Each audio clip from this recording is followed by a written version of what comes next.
YouTube content ক্রিয়েটরদের mail করে একটি message পাঠিয়ে দিয়েছে, যেখানে বলা হয়েছে যে আপনার কন্টেন্টগুলো আসলে কোন বয়সের অডিয়েন্সদের জন্য, সেগুলো কি বাচ্চাদের জন্য নাকি বয়স্কদের জন্য। যদি বাচ্চাদের জন্য হয় তাহলে মেড ফর কিডস, যদি বাচ্চাদের জন্য না হয় তাহলে নট মেড ফর কিডস, এটা সিলেক্ট করতে কিন্তু তারা বলেছে। এখন আমার কথা হচ্ছে যে আপনারা কোনটা সিলেক্ট করবেন, মেড ফর কিডস নাকি not made for kids.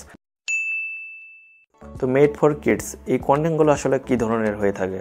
Made for kids ধরুন বাচ্চাদের খেলনা রিভিউ দেখাচ্ছেন, বাচ্চাদের জন্য কার্টুন তৈরি করেছেন, বাচ্চাদের জন্য কোনো অ্যানিমেশন তৈরি করেছেন, তাহলে সেটা হয়ে যাবে মেড ফর কিডস।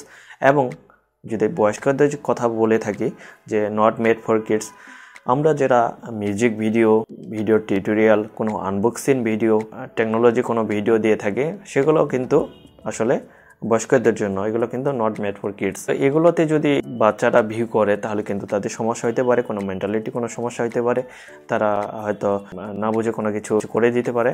তো এগুলো হচ্ছে মূলত যে নট মেড ফর কিডস। তো আপনার চ্যানেলে আপনি কোনটা সিলেক্ট করলে আপনার বেস্ট হবে সেটা এখন আমি আপনাদেরকে বুঝিয়ে বলি। আপনার চ্যানেল ড্যাশবোর্ডে চলে যাবেন, সেখানে অ্যানালিটিকে চলে যাবেন। অ্যানালিটিকে যাওয়ার পর সেখানে লক্ষ্য রাখবেন যে অডিয়েন্সে ক্লিক করবেন। অডিয়েন্সে ক্লিক করার পর নিচে চলে আসবেন, দেখবেন এখানে এস নামের একটি অপশন আছে। অপশনের নিচে কয়েকটি বয়স দেওয়া আছে, অর্থাৎ এজ দেওয়া আছে যে 13 to 17, 18 to 40 এর কয়েকটা বয়সের তালিকা এখানে লক্ষ্য করে রাখতে পারছি। তো এখানে আমি যেহেতু আমার চ্যানেলের ড্যাশবোর্ডে চলে আসছি, এখানে অডিয়েন্সে আমি দেখতে পাচ্ছি যে আমার যে ভিডিওগুলো আছে সেগুলো কিন্তু 18+ যে অডিয়েন্সগুলো আছে তারা কিন্তু বেশি ভিউ করেছে।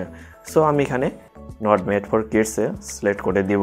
এখানে দুইটি লেভেলে আপনারা এই অপশনটি চুজ করতে পারেন, একটা হলো চ্যানেল লেভেল, একটা ভিডিও লেভেল।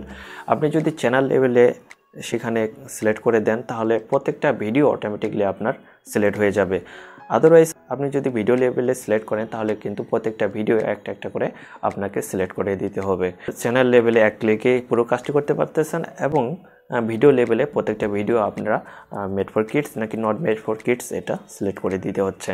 এখন কথা হচ্ছে আপনি যদি এই আইনটি অমান্য করেন তাহলে কি শাস্তি হতে পারে। আপনি মেড ফর কিডস ভিডিও তৈরি করেছেন, সেখানে আপনি নট মেড ফর কিডসের ভিডিও আপলোড দিয়েছেন, তাহলে যেটা হবে যে ইউটিউব আপনার চ্যানেলটি সাসপেন্ড করে দিতে পারে, টার্মিনেট করতে পারে।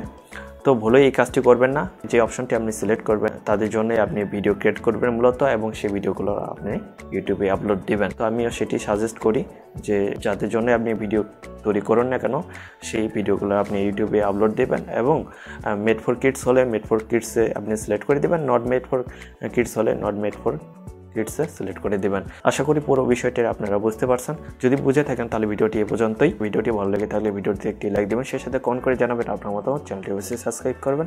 দেখা হবে আগামী ভিডিওতে, সে পর্যন্ত ভালো থাকুন। ধন্যবাদ সবাইকে।